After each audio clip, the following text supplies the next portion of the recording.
Israel पर Iran के हमले के बाद इस समय इसराइल में मौजूदा हालात क्या है और क्या इसराइल इस हमले का जवाब देगा, इस पर बात करने के लिए इस समय हमारे साथ मौजूद है दक्षिण भारत में इसराइल की council general Tammy Ben Haim. Ma'am, first of all we want to know what is the current situation right now in Israel. Right now in Israel, we're still on high alert. On the night of April 14th, we were attacked directly by the Iranian regime. We intercepted over 90% of them with our aerial defense systems, but we don't know what more the Iranian regime is planning. As we all know, and we've been hearing for years, is that they have been threatening Israel to destroy Israel and destabilize the Middle East. So at the moment, we're on high alert. Our defense cabinet, our government cabinet are sitting and talking with the heads of defense in Israel, and obviously also with our allies. And what are the damage caused by this attack in details? Yeah, I have to just be clear. When a country, and the Iranian regime did this, sends over 300 projectiles, and these are cruise missiles, ballistic missiles with explosive heads and a lot of armament, they mean to harm. They mean to kill Israelis. The only reason that there isn't more damage and more lives lost is just due to our aerial defense system.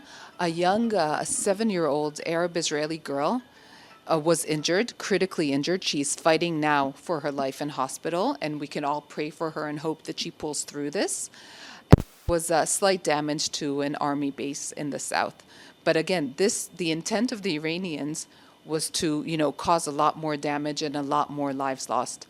The only reason it's not, and people say it's nothing, is because of our aerial system.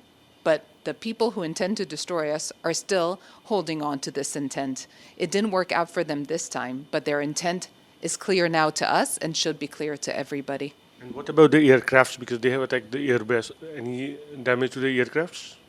No damage that we caused. Again, out of the 320 missiles and UAVs, we were able to intercept together with our allies, by the way, about 300 of them before they even entered Israeli airspace. Iran says Israel first attacked them in the Syria. That's why they have retaliated. The attack that was done in Syria was against Iranian regime, the Revolutionary Guards heads. Zahedi, the main one, and the others that were intercepted with him have been part of the planning of the October 7th massacre, in which I'll just remind you, Hamas terrorists, with the guidance of Iran, with the training of Iran, with the funding from the Iranian regime, with help from the Iranian regime, entered Israeli territory, brutalizing, raping, killing 1,200 people, and kidnapping 255 people. Of these 255 people that they kidnapped back into Gaza, 133 people, women, young men, elderly, are still held hostage by Hamas, which is a proxy and is working with the Iranian regime.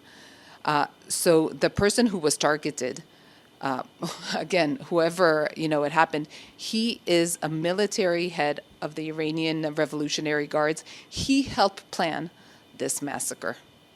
And we have seen the U.S. has condemned this attack. They have come in the support. Japan has come in U.S. support. Yeah, many people on the evening, as I said, not only in the condemnation and talking and standing with Israel, the United States, Great Britain, France, and other allies actually helped shoot down these UAVs, helped shoot down these rockets and missiles aimed at Israel. And what about the role of Russia? Where do you see Russia right now? That is an interesting question. What I can tell you on this is that the UAVs that were launched yesterday from Iran itself into Israel are the same UAVs that Putin is using against the Ukraine. And what about if we'll say on one side the conflict is continuing still in Palestine, now the other side Iran has started attacking. What about the security of people who are in Israel? That is our main concern. And, we proved it last night. We proved it again after October 7.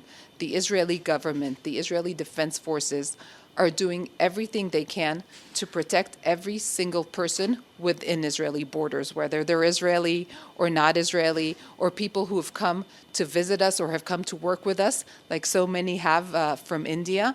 Our main priority is to make sure that everybody in Israel is safe and secure.